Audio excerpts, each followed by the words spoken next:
like to make much straighter cuts on larger pieces of wood. Slide this in, step back,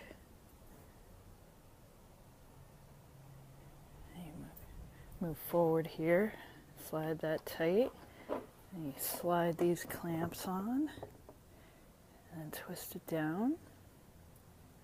And you can see the blade down there. Slide it back, loosen this up, slide it on. Make sure it's flush. Make sure you're flush right there in the corner. Gotta slide it back a tad.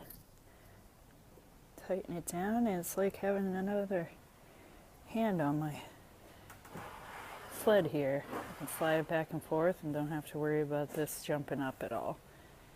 It's gonna make a great cut.